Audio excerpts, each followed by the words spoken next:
There can be few easier targets than a school full of children. And yet the Taliban militants who scaled its walls were heavily armed with guns, suicide bombs, and hate.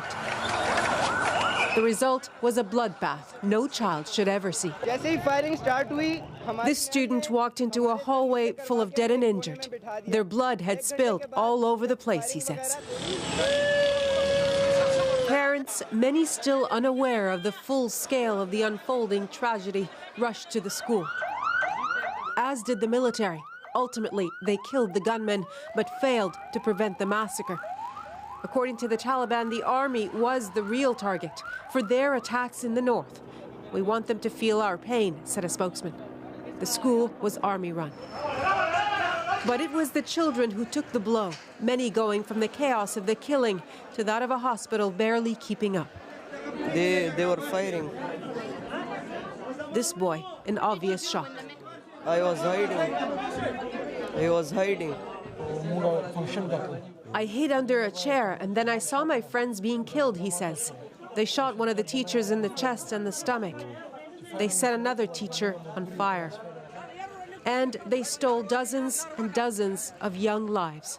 A grieving parent said her child went to school in a uniform only to end up in a casket. Heartbreaking in any language. The Prime Minister vowed the campaign against the Taliban would continue. In Peshawar, he also said, "These are my children. It is my loss."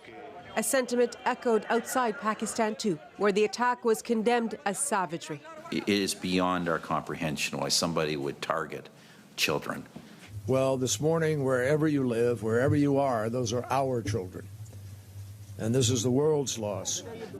A senseless loss too big to absorb, even in a country sadly accustomed to it, a country desperate for the bloodshed to end. In light of the growing number of extremist attacks globally, it does bear mentioning that Pakistan is one of the countries most affected, only behind Iraq and Afghanistan. Wendy. So, Nella, how do you expect to see the fight against the Taliban unfold in the wake of this attack? Well, it's very likely that the latest military campaign in Pakistan's tribal areas in the north will be stepped up.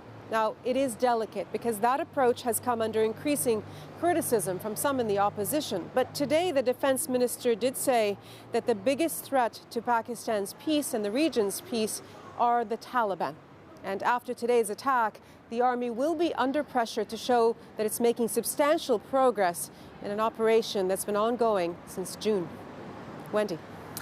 Thanks so much, Nella. Nella Ayed.